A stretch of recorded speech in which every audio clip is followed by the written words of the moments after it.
What's going on, everybody? It's Matt with the DPI podcast. Interesting show tonight. So Peter is not going to be able to join us tonight, but we were able to tape some of the content for tonight's show last night. So you're going to get to see that new segment and our top three for tonight as pre-recorded segments. Not a big deal. Still get the same fun and everything like that, but it is going to be pre-recorded.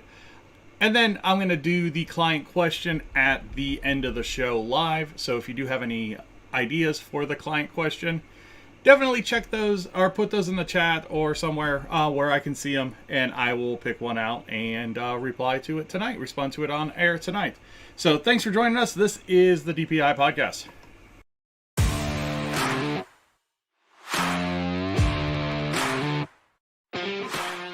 Hi, I'm Matt.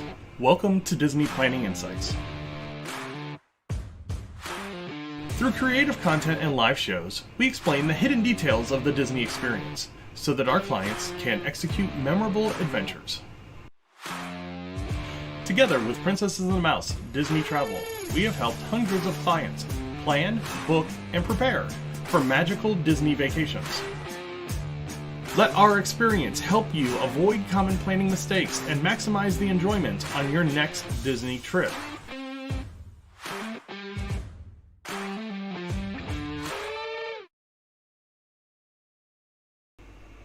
Hey, thanks for joining us tonight. Again, I'm Matt with the DPI podcast.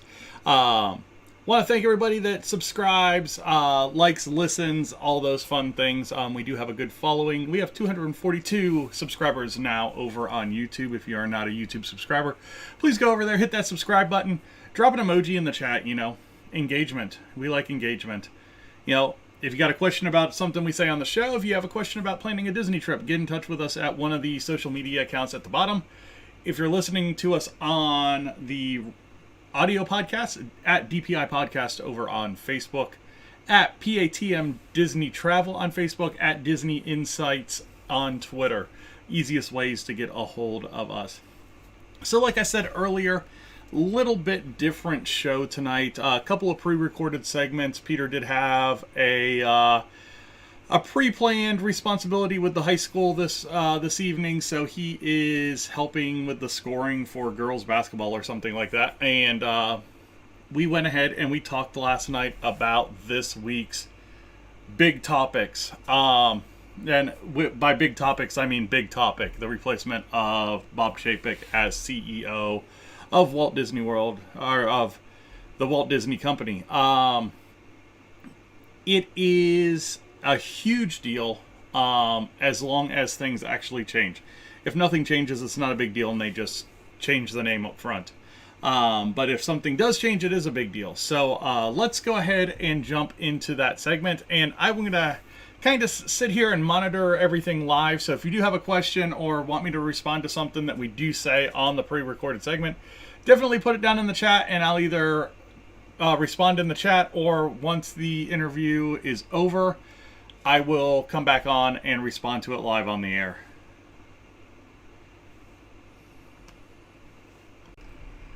All right, we are coming to you a day after we tape this.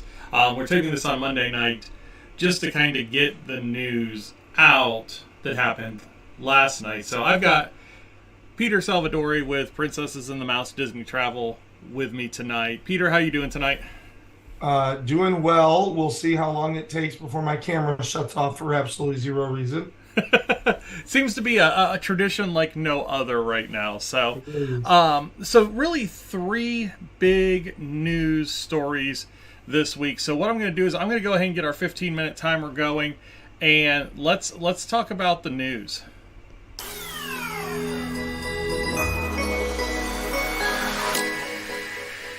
Okay. So the first huge, enormous thing that happened is I'm sitting on my couch last night, getting ready to watch the Elton John Yellow Brick Road concert on Disney Plus, and all of a sudden my Twitter erupts with stuff. And apparently that's what the executives in the Disney suite at Dodger Stadium had as well, because apparently that's where they found out. And what they found out was that Bob Chapek was no longer with the company, and Bob Iger is coming back, which is a huge deal. So Bob Iger was the CEO of Disney prior to Chapek, prior to the pandemic, prior to a lot of the questionable decisions that happened within the company. First off, kind of give me your thoughts on kind of when it happened and how it happened. Kind of what kind of mindset does that put you in? I don't know. We were also sitting there last night, and right, because last night, today is Monday, technically, because I, right now, am at a basketball game with my student media team. So, so we were sitting on the couch Sunday night, and we were watching football, and all of a sudden, Jesse goes, "Oh my gosh, Bob Iger is coming back, and Chapek is." It says resigned, and I'm like, yeah, right, haha. I mean, like that was my immediate statement to my wife was, ha ha ha, yeah, very very funny. And then she goes, no, seriously. I go, okay, what's the source? And then like Walt Disney like she's like, look, it's Walt. Like, oh, and my immediate. I just started laughing, actually, is what I did. When I was like my immediate thought and reaction to this, because immediately I was like, holy cow, somebody with a lot more power, pull, and sway than already an incredibly powerful man of Bob Chapek has made a decision that whether it's we're completely upset with the way that we're going or we just need to shift gears to just like it was without warning. There was like you said, the Disney executives themselves were like, what, wait a minute, the guy in charge is, wait a minute. And just to pull the rug like that just seemed so incredibly sudden, and also really makes you wonder. And my immediate thought is, wow, the larger powers that be, like, they clearly are upset with the direction the company is heading. And, and you talk about the larger powers that be. You know, Chapek was the CEO of Disney Company, but he still had to answer to a board of directors. Right. And what had happened in the last about month is there is a hostile takeover attempt on the stock share side by a company. And the board of directors are looking at that very, very seriously right now, because they don't want any infiltration into what they've got right now. So Chapek was actually supposed to introduce Elton John onto the stage last night at Dodger Stadium. So, you know, you want to talk about sudden and awkward, and apparently he found out right before it happened, right before the press release went out. But a couple of things that Iger did right when he stepped into the role. The first thing he did was he sent an email to all the cast members that work for Disney, basically saying, hey, I'm back. I'm glad to be back. I'm only going to be here for 2 years to find a successor, and then I'm leaving. The second thing he did, and it wasn't really well publicized, is he sent out an email to all of the entertainment team and said, if any of you have any scripts that have been turned down that you think are good enough to make a movie, I want them on my desk. I want the best 10 pages of them on my desk by 1 a.m. So he's really jumping into it head first and really moving. And I think that's one thing when you think about, you know, Eisner and then Iger, they did a real good job of building that entertainment side strong. And then the parks very much benefited from a very strong entertainment segment in the Disney company. And I think you're going to see a little bit more of that. Now, what concerns me is when you look at where Chapek was before he came up, he was in the director of parks, entertainment, and products. It's a big segment. And that is Josh D'Amaro's role right now. And I think Josh D'Amaro has as much to do with what's going on at the parks and what's going on with Disney as a whole, with a lot of the things that are being put out there as negative, just as Chapek does. I think it was kind of 1A and 1B when you look at that decision-making process. You know, what does Iger do to come in and kind of change the mindset of what Chapek referred to as the legacy park goer, the people that have been to the parks multiple times, that know the experiences are no longer there? Yeah, you and I were texting back and forth about this, and you had brought up, you know, the fact that it has not been a great, big, beautiful tomorrow to. Wow, you went there. Wow. I've been waiting to throw that. Right. So you brought up the fact that it'll be really telling, like you said, Iger immediately came back in and sort of, I don't know, did like a call to arms, essentially what you were just talking about with, you know, sort of like, hey, all of the stuff that was like, I wonder, does this immediately reverse Chapek's news last week about the freezing and the layoffs coming and all of this stuff? Like, those will be the big telling signs for me, right? So either Iger's going to come in and grab D'Amaro under his wing and say, listen, we're heading in the wrong direction. We need to fix this. And then we're going to see a slow and steady repealing of things. Or option two is Iger's going to come in and the next thing you know, D'Amaro's going to be silently severed. Or, and then Iger's going to bring in somebody new into that role to like step up and kind of fill those shoes and start moving in the right direction. Or if you don't see a repealing, basically what you have is Iger's coming in to put a familiar face that goes along with happy memories and views, but nothing's really getting done other than to just change the face of leadership, to put a Band-Aid on a situation. You know, we talk about it all the time in my profession. We notice something is wrong, and versus actually fixing and correcting, we put visual Band-Aids on things in order to give the appearance of things are fine. And so you had kind of brought this up, so I do want to give credit where it's due as I bring up this thought. But you've got to see one of those three things. Like, one of two things needs to happen. You need to see a reversal on the stance of D'Amaro, or a complete get rid of D'Amaro from that role and bring in someone new. Otherwise, this is nothing more than a visual Band-Aid that does nothing, that does absolutely nothing really in the scope of what we have talked about on this show. I mean, if you go back to our show pre-pandemic, this show, you and I have been doing this for what, three and a half years now? Yeah.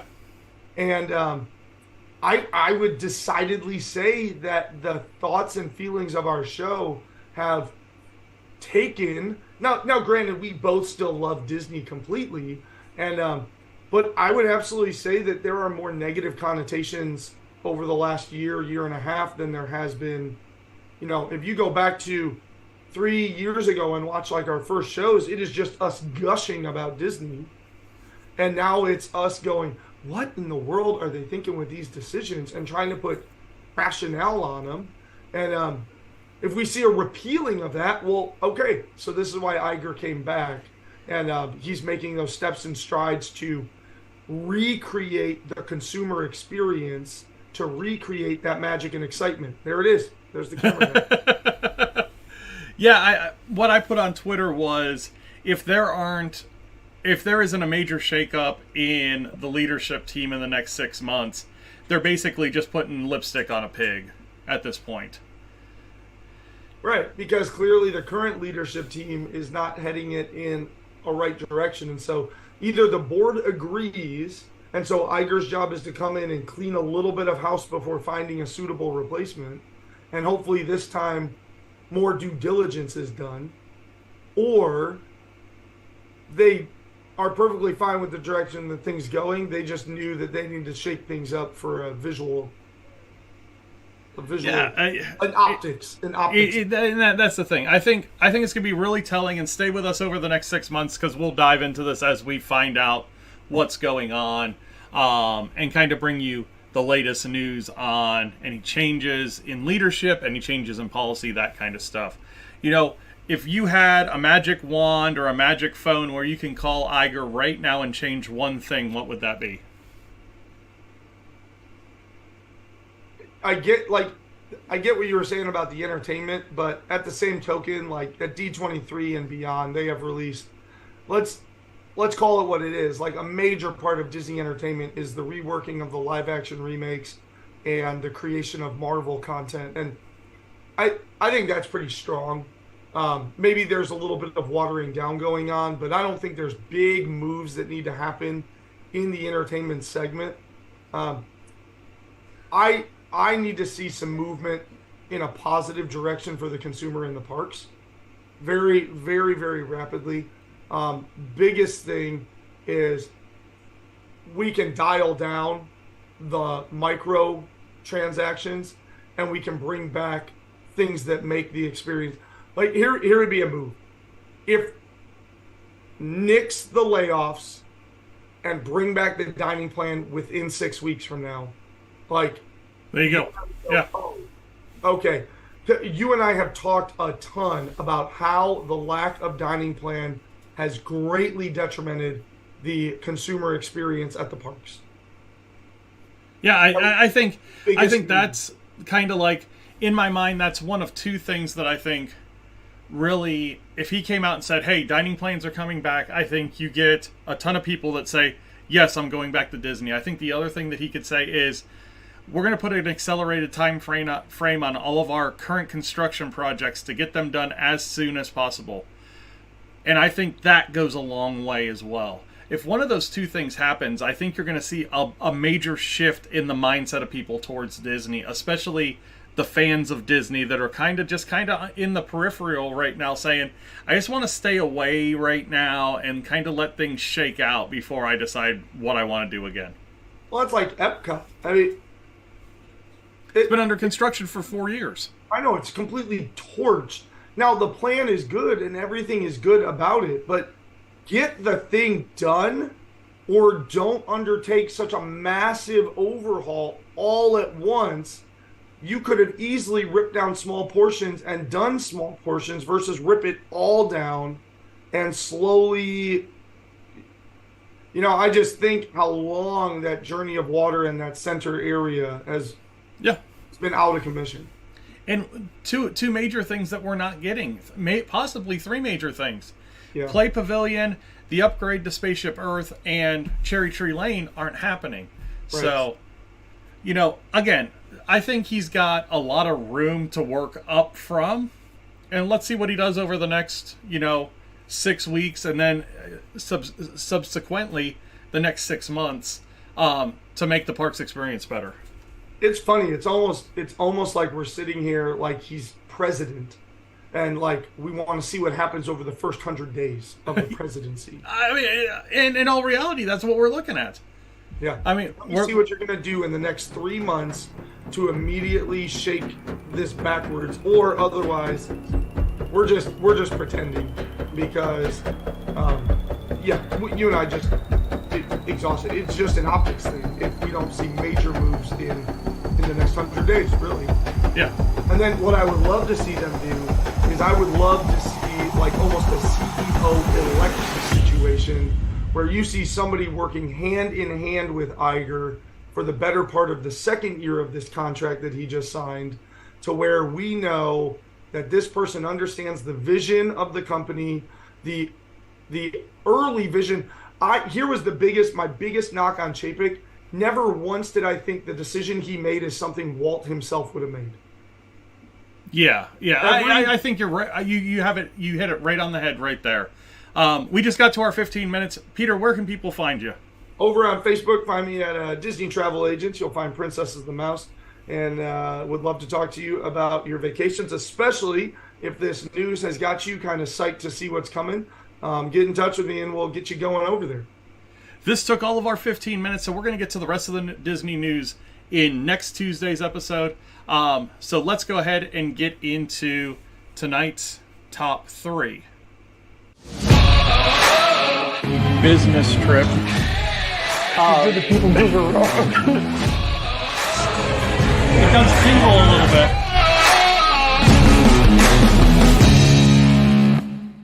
All right, it's top 3 time. If you're new to top 3, what we're going to do is we're going to pull out a poker chip out of this bag. It has a number, and on a spreadsheet, we've got a corresponding question to go with that number.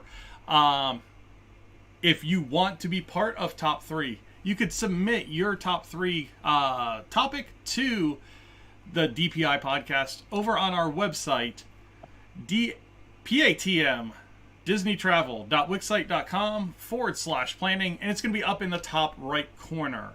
All right, Peter, you ready to do this thing? All right. So we are looking at number... It was last week's. Number 10. 10. And number 10 is going to be 10.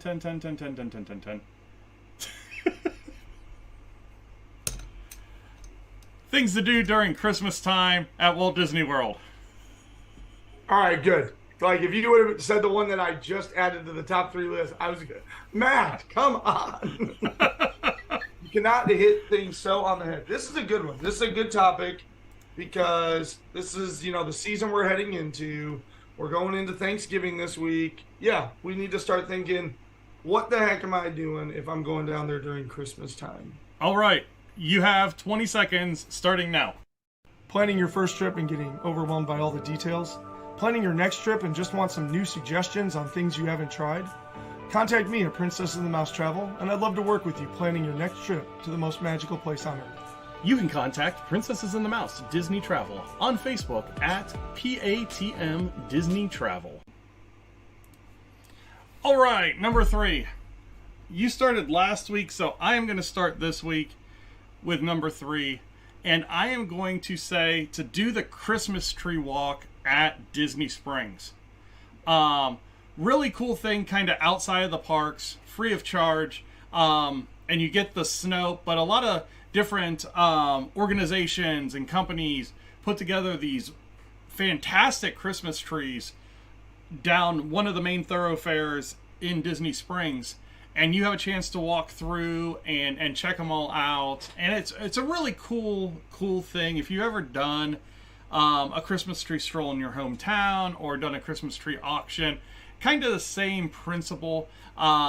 They have a theme every year, and like I said, these companies and these organizations come together and kind of try and put their tree together to best encompass that theme. And you get the Snope, you get Christmas music playing through it. It just really cool part of the Christmas season down there that not a lot of people know about. Peter, what's your number 3 going to be? I am going to, it's kind of along the same idea as what you're going with, but I'm going to say if you go down during the holiday season, take a day where you take a break and just go, maybe by making some dining reservations or just kind of planning your day in this way, just go check out some of the resorts and their holiday decor.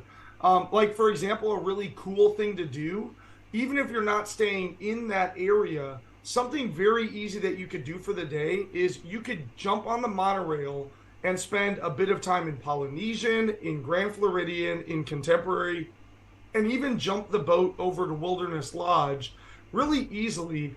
And those 4 deluxe resorts have huge holiday decor in their lobbies, to where if you kind of bundle it into maybe a dinner at Artist Point, or a breakfast at Chef Mickey's, or a lunch at Kona Cafe or 1900 Park Fair, like, you could just spend a day kind of relaxing your way around from resort to resort, kind of taking it in, seeing what it's all about, and really like enjoying some of the big decoration that occurs, especially all the resorts put up decoration, but the deluxe resorts go all out in decorating their lobbies for the Christmas time season. So I'm going to kind of piggyback that idea that there are some unique experiences there that are not necessarily in the parks that are worth your time checking out while you're down there for Christmas. All right. That is a quality start. That is a quality start. Let's go to our number twos. So my number two is going to be to do the cookie stroll in Epcot. This is one of my wife's favorite things to do. Basically, every festival at Epcot has some kind of work your way around the world showcase guide, basically. With Food and Wine, it's the cheese guide. With Festival of the Arts, it's got a guide. With Flower and Garden, there's a guide. So, each one of the festivals have their own guide. For the Christmas festival, for the Festival of the Holidays, it's a cookie guide. And you can grab it at most of the little stands that are around. And it will kind of guide you around to all the stands and what cookies are at each stand. And if you get one of those cookies, which range in cost from about $4 to $7 per cookie, if you get all the cookies, you get a free cookie at the end. And it's a really cool, fun thing. You can introduce kids to some different flavors, some different types of cookies, that kind of thing. B, it's just a lot of fun to just eat cookies and walk around Epcot and just make a night of it. The last time we went down there for Christmas, we took one night, and that's all we did that whole night was just work our way around, get the cookies, stop and watch the shows that were going on, and just had a lot of fun doing that. So, my number two, do the cookie stroll at Epcot during Festival of the Holidays. Peter, where are you going for your number two? So I am going to kind of piggyback on you again because my number two was about Festival of the Holidays. On mine, for Festival of the Holidays, it is a really, really amazing time to just enjoy that festival in general. Now, Matt has a very specific thing to do, similar to the Emil's Fromage montage and the Spike the Bee, pollen hunt, and all this other stuff. But the Festival of the Holidays, one of the things that they really focus on as you go from country to country is displays, stands, and other things that celebrate the cultural traditions that are unique to Christmas time in all of these different countries. And so while you are doing that cookie stroll, make sure to really take your time and kind of bring in some of the different cultural things that these different countries do to celebrate Christmas time, because that's really what Festival of the Holidays is all about, is either showing you some unique traditions that they do to celebrate Christmas or other unique cultural religious celebrations that happen around this same December time frame of the calendar year. So I'm going to go broader and say, make sure that you take in all that happens in the World Showcase in terms of decor and celebrating cultural festivities around this time of year, and taking the other aspects of Festival of the Holidays over at Epcot. All right. Now to our number one choices. We could have made this extremely obvious and done something like do a very merry Christmas party or something like that. But my number one is actually going to be enjoy Hollywood Studios. I love Hollywood Studios at Christmas time. It is my favorite park. It is like, it hits my, if I was to live in any era time frame, it is Hollywood Studios at Christmas.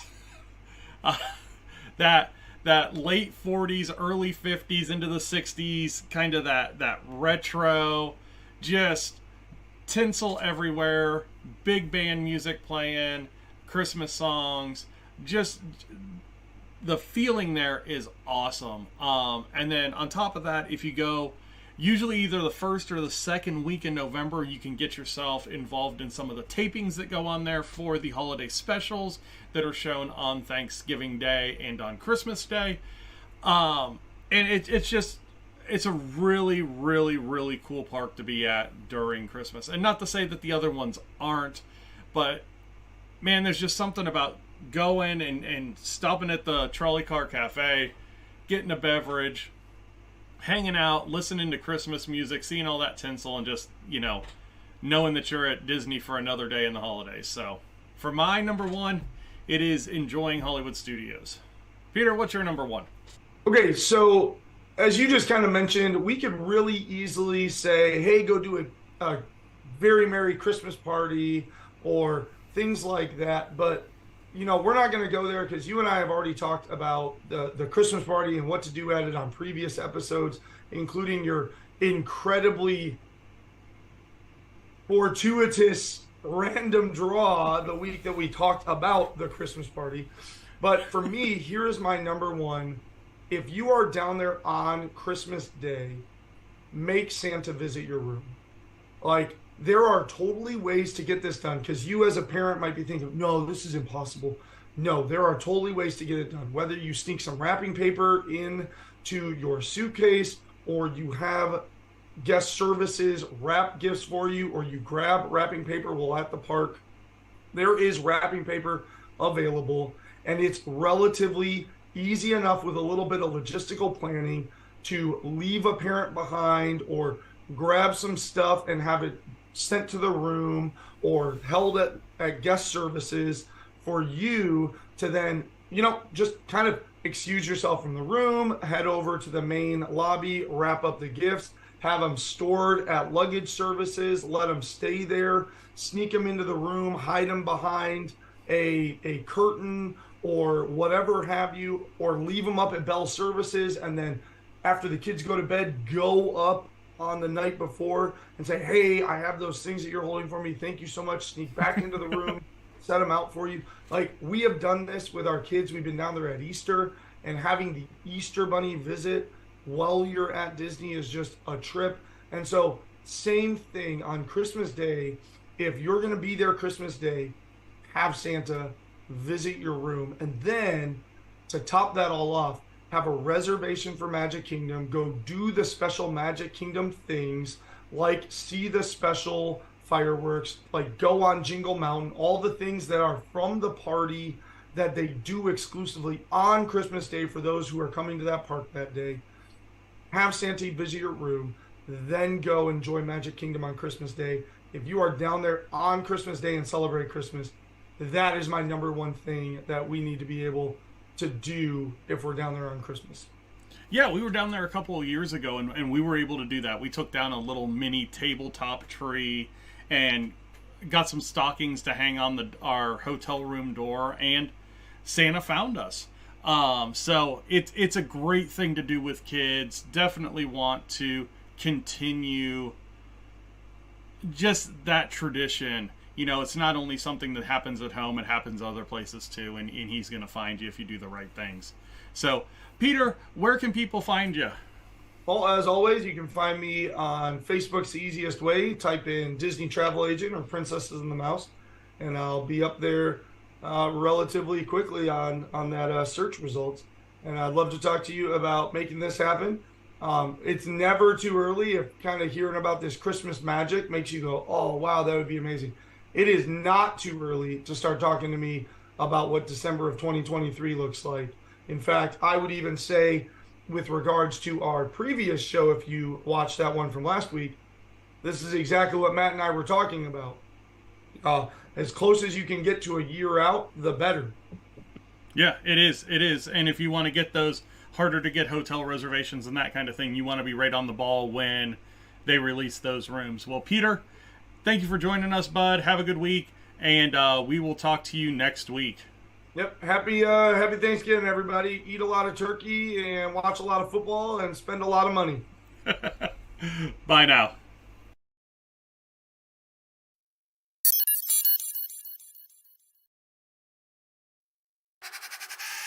Do you have questions concerning planning a Disney trip?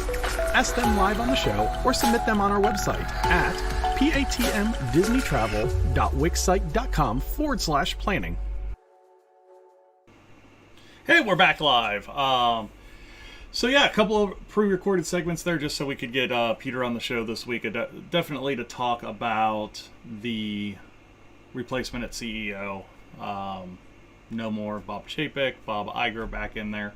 So this week's client question is a pretty interesting one, and this is going to change depending on your traveling style. But how much cash to bring for gratuities? And this is Parma Ham Radio posts to us. We are leaving for Walt Disney World tomorrow and staying on in one of their hotels. How much cash should we plan to bring for staff gratuities and tips, housekeeping, etc.?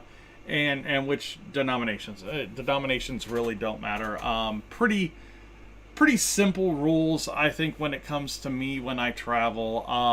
If somebody touches our bags, they're going to probably get $2 per bag. So every time that we take, say, a Mirrors Express or Sunshine Flyer or something like that, the driver's going to load and unload our baggage from the bus.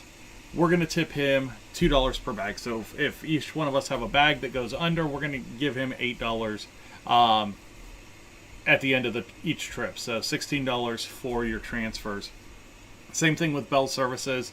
If I'm dropping luggage at Bell Services, say when I get to the hotel in the morning, and then when I pick up my luggage or it ends up in my room, I'm going to give Bell Services $8. At that point, $2 per bag.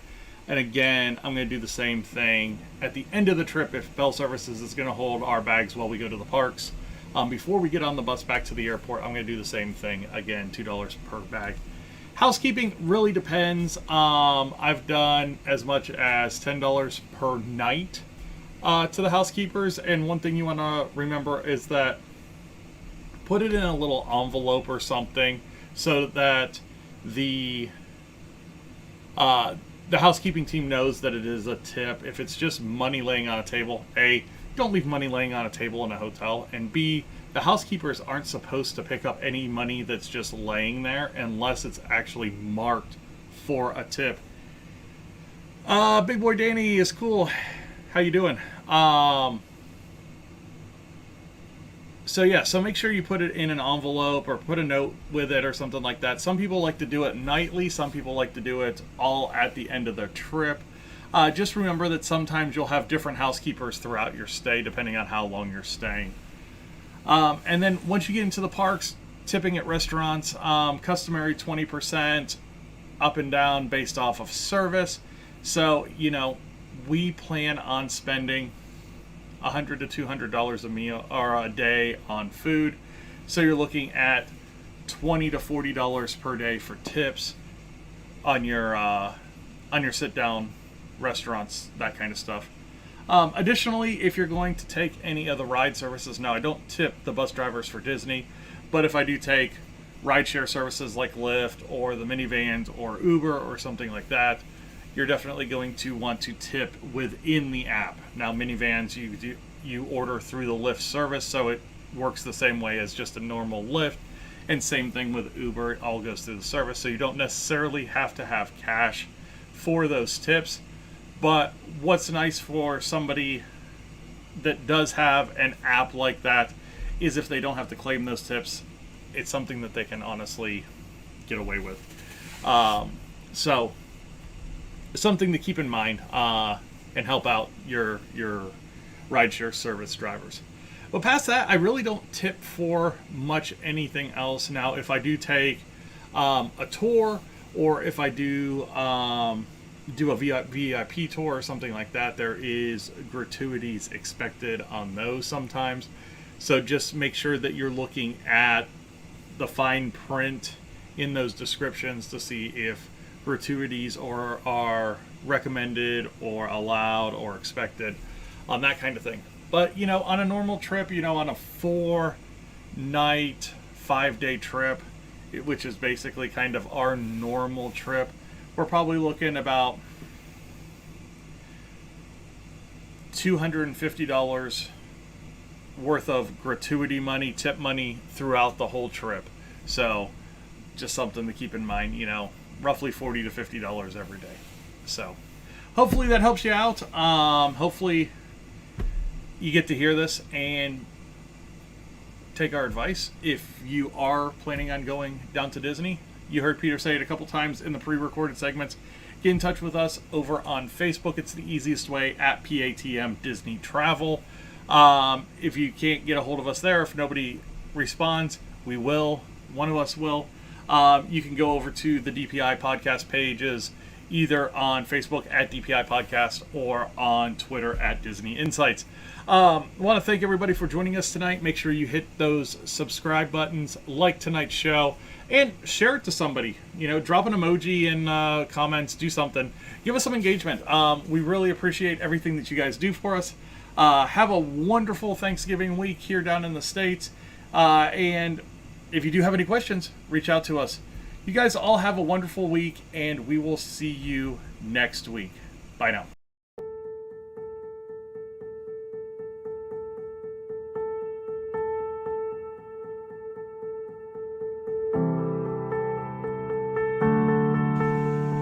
We kind of sort of had guests. Peter joined us yesterday and pre-recorded the segments for the news and the top 3 yesterday. You can get in touch with them over on Facebook at PAT.